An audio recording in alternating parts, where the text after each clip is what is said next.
Hi, everybody. My name's Derwin, and I spent well over a decade in the United States Army.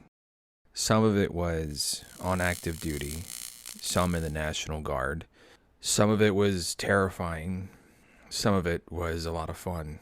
But I wouldn't trade one moment of it because it was the greatest journey I ever had. So thank you for joining me, and welcome to Late to Formation.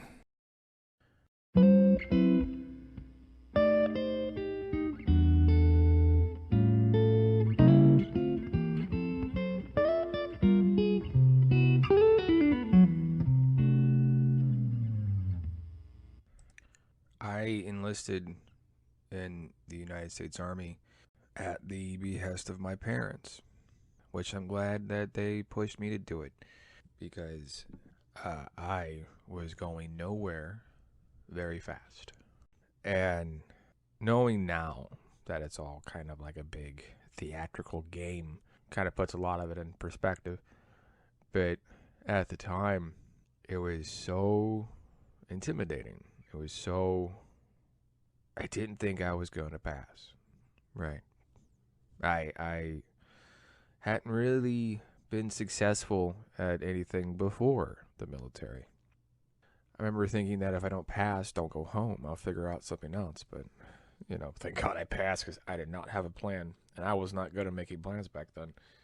And so that first night we got off the bus, I remember sitting in a classroom. And then you had a chance to, give up any contraband, like if you brought any drugs or guns or whatever with you. And so some people did and some people didn't. And that was, I didn't have anything on me because I was poor. I couldn't afford anything. And then after that, it was bedtime. They marched us to the barracks we were staying at. And I'm pretty sure that we slept for exactly 2 hours because we had just gotten off the plane probably at about midnight. And that would have put us at 2 a.m. going to bed. So at 04, right, they woke us up because I kept hearing about something called a shark attack that hadn't quite come yet. And it turns out the shark attack was at breakfast the day after we got off the plane. And so you have all these soldiers and a big, we used to call it making a snake, right? So you're all coiled, right, as you feed into the thing. And there's all this screaming going on in the chow hall. And so by the time I get there, I'm standing next to this guy, and he turns to the lunch lady and says, "I don't like this type of food. Do you have any other food in the back?" Which was the wrong thing to say because they grab this kid by the back of his shirt and they just drag him away. And I turn to the lunch lady and I say, "I love this type of food. This looks fantastic. I'll take as much of it as you're allowed to give me. Please and thank you." And so about 3 weeks into basic training, they marched us down to this little thing called the Shopette, which is a PX. It's a little convenience store ran by the PX company. And there was this girl working there. She's probably, 20, probably some sergeant major's daughter or something. And I remember we were getting soap and deodorant and basic, toiletries and all that. And then she kind of smiles at me and flirts a little bit and taps my shoulder. And I just devolve into an idiotic giggle. And then I said, "Thank you, ma'am," and left. It was around this point at week 3 when there were some discipline problems that were starting to crop up in the company. And one of the earlier solutions that the drill sergeants had was to scare us. And the drill sergeants woke us up at 1 in the morning, 2 in the morning. It was 0 dark 30, super early. And they marched us into this big briefing room. And they had a guy up front. And the dude was at 2,200 hours. The North Koreans sent a division-sized element through the DMZ, smashing Allied lines. And now Seoul is cut off and they're under siege or something. It scared the hell out of all of us because we hadn't been issued rifles yet. And they said all training is halted by order of the Pentagon. And then the dude asks, "Do you think this is real?" And I raise my hand. And he goes, "It's not real, but it could be, so get your stuff together." Like, they wanted us to tighten up our shot group, as it were. Scared the hell out of me. I know that. And so, after that, they was the rifle range week, which would have put it about a week 4, I think. And I remember they had these competitions, right? I was never that great a shot, right? I knew which end of the barrel the bullet came out of, and I knew how to put it on safety. I knew how to put it on fire. Anything more than that, I call it professional. And so, but at the time, I was feeling cocky. It was a shooting competition between the platoons, and I somehow convinced my platoon that I was the guy to put up for the competition. And so they had you on the ground, on your stomach, shooting, and you're supposed to shoot the one in front of you, which should be your target. I was shooting one to the left. So there were no bullets that hit my target, and they didn't let me do any competitions after that. Surprise, surprise. And as basic training continued, I discovered that I enjoyed the sound of my own voice. And I used to get in trouble for talking. You know, I'd talk in formation, I'd say funny things because I was nervous. And luckily, I was the sort of guy who made friends with a lot of the ex-cons and the go to war, go to jail guys. And, you know, I remember one day, I don't remember what I said, but I'm sure I was being an obnoxious jerk about it. And I'm in this, me and this guy are like kind of not quite nose to nose, but, you know, it's getting a little bit heated. And then, like, it looks like we're about to fight. And all those, like, ex-cons that I made friends with, all just kind of like 4 or 5 of them, like a phalanx, got in between me and him. And then they said, "Hey, don't you mess with Lester." And then I just jump over and I point. I just barely get my hand over this guy's shoulder, and I'm like, "Yeah!" And it was a good thing that I was likable at the time. Because, whew, wow, I could talk myself into some things. There was one guy who didn't like me, and we called him Care Bear. The first week in basic training, we were in reception. It was like a holding area, right? It's basically where they just piled you into groups and subdivided you from there. And so we're all in a big group, and we're all sitting together. And the guy we called Care Bear raised his hand, and then he said, "All of us need tenderness and love in our lives. And if you need someone to cry with, I'll cry with you. And if you need someone to hold on to, we can hold on to each other."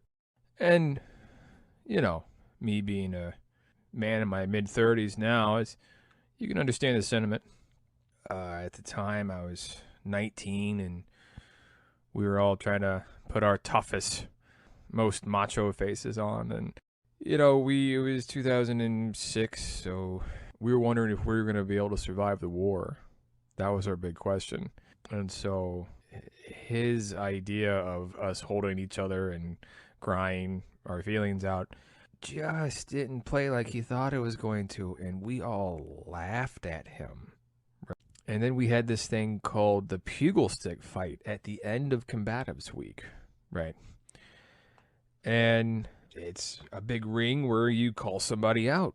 You know, you've got this really thin sort of like hockey gear on, right? And you got this big wooden stick, and it's got a little bit of padding on it, just so you don't quite crack people's bones too much. And so I got into the ring, and I was jumping around like Apollo Creed in Rocky IV. And I was like, "Care Bear, I choose you. You, come on, Care Bear, let's do this. You and me." And I didn't know that Care Bear taught karate and jujitsu back home in Wisconsin. And I've never been hit in the face so many times with a giant wooden stick. Oh, man. And I remember, I don't remember much from that day because I got hit in the face a lot. But I remember getting hit in the face, flying out of the ring onto the ground. And then my drill sergeant grabs me by my like little face mask protector thing, lifts me up by that. He goes, "You fucking killed him!" And he just throws me in there, and I'm just fucking crying. And I lost that fight 5-0. it was, it was not my finest hour.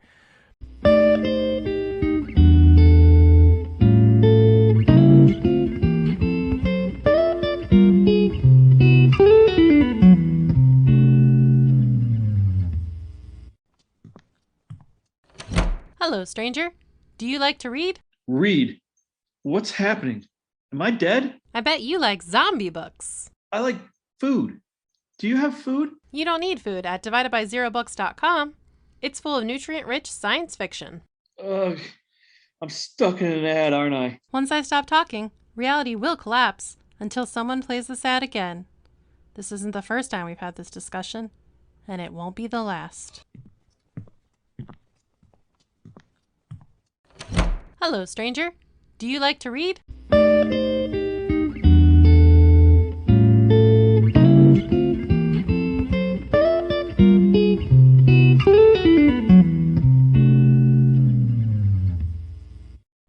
One of the things that happened there, which gave me such a lesson that I learned to this day, was right around week 6, probably.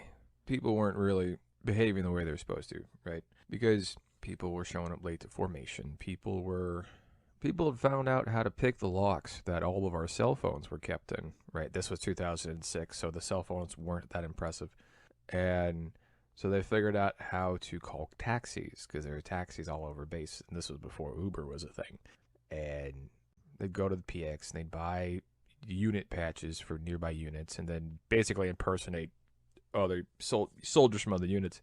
And then they'd buy chewing tobacco, they'd buy Copenhagen long cut, they'd buy Marble Lights, occasionally you'd find beer, and so all of this contraband stuff started popping up in the barracks, which, you know, I had developed a very interesting Copenhagen habit at the time, which I don't do anymore because, you know, I'm married. Because, you know, this had kind of turned into a party situation, right? Because I was in one of the group showers, and then I walk out into the main bathroom stall, because we had these big stalls with the bathrooms, and there was like 6 stalls there and like 15 sinks or something.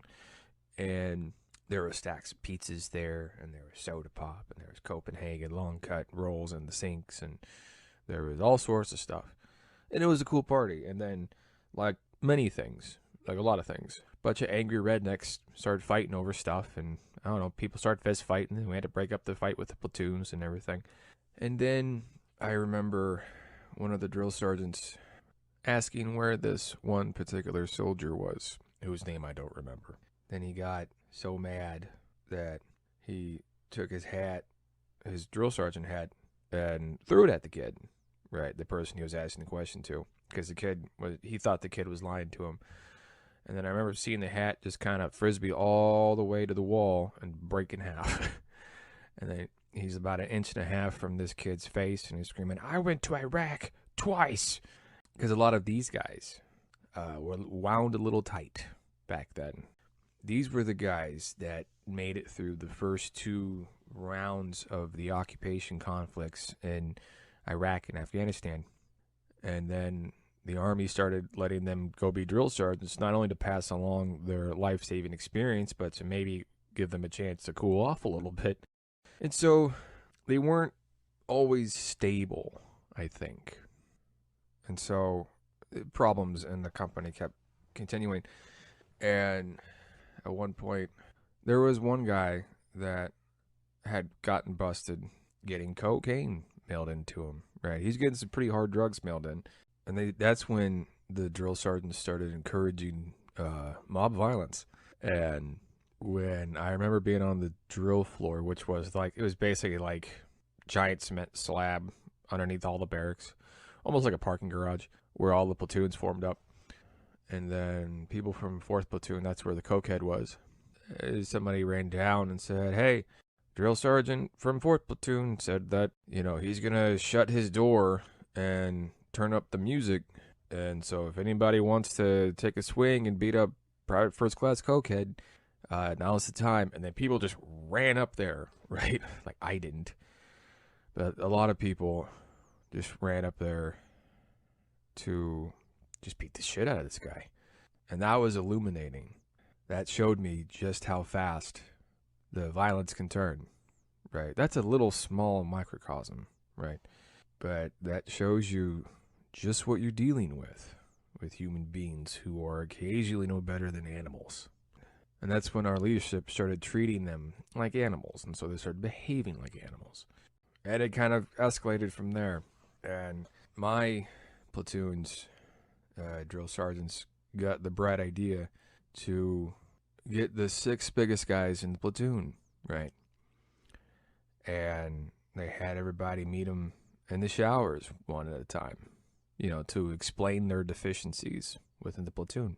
And so one day, when this was all going on, somebody walked up to me and in a panic and said, "Hey man, we're both on the list.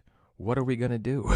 And I took off my dog tags and I raised my hand and I said, "I'm next. Let's go." But I knew that in a situation like that, you don't hide, right?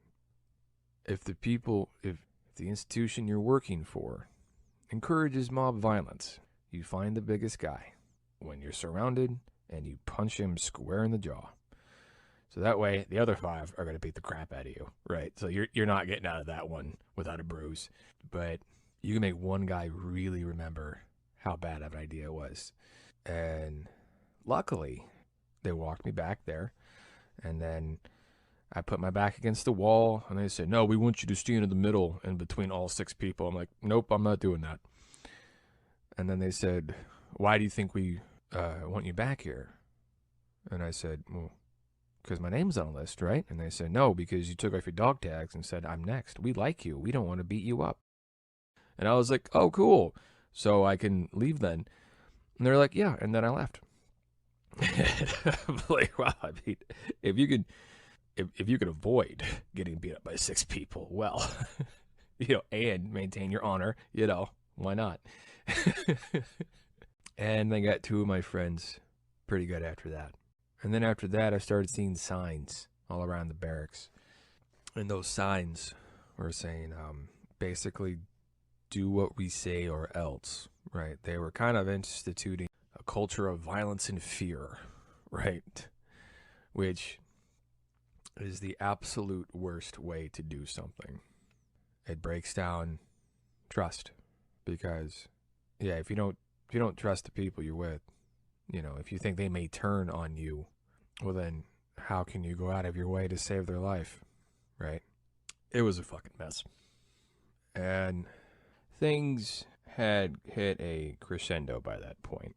Things started to calm down a little bit.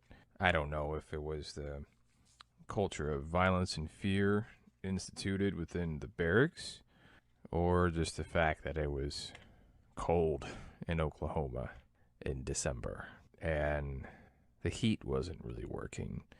I remember we were sleeping in the barracks in our Arctic thermal sleeping bags and stuffing shirts and uniforms into the vents because for some reason it probably wasn't the air conditioning, but it was blowing cold air, and so we were just trying to stuff stuff in there to try to block the vents from blowing air and making a very cold barracks even colder. And then there was graduation, which I didn't know if I was going to get to do until a couple days before. But the time frame being what it was, with it being 2006 and the Army was short on people and there were 200,000 ground troops in combat zones, and I showed enough perseverance to make it through, even though it very much didn't come naturally for me. They passed me along because I was I think I was like 10 push-ups short of a passing PT score or something. And, I was never, again, John Rambo. I was not. But, yeah. So then there was graduation. And a lot of the guys in the platoon ended up going to a whorehouse called Crystal Falls, right off post at Fort Sill. I did not participate. I went to the local Applebee's with my buddy's parents and my buddy instead, which, well, it's probably cheaper than going to a flop house, I imagine, although I've never actually been to one, so I couldn't tell you for sure. And then that was that. And then I was on my way home, and I was greeted with excitement and praise and a newfound sense of respect that I had never known before in my entire life. Acceptance by people. I wasn't looked down on because when you're poor and you dress like you're poor, people look at you funny. I was looked upon with adoration, and that taught me a very valuable lesson that I took with me, and that was it doesn't matter how many times you fail as long as you keep trying. Perseverance is the most respectable trait you can have, in my opinion. Because, if you show up to a project, if you show up to a work site and everything just comes easy, well, then that's great. And that means no one has to put any extra effort into you. And you can just kind of show up and wing shit. But when things don't come easy for you and you try anyway, like I was bad at a lot of Army things, especially in basic training. But I figured out that if I kept trying, then I could do an okay job right now in basic training. Right now at age 19, I could do just enough to pass and I could figure out the rest later. I could do better as I went through, right? All that really mattered was that I kept trying. And it starts in that awful, awful place in Oklahoma where I learned that as long as I kept pushing through the absolute misery, as long as I kept trying to get better at something, eventually I would. The idea that you keep trying hard enough, and then it attracts the attention of those who have already made the climb, and they will teach you how.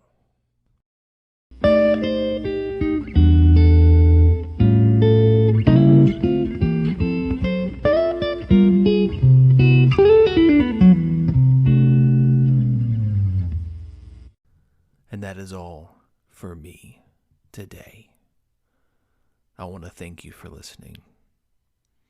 Check back in next Monday morning at 0700. And you better be on time, or you'll be late to formation.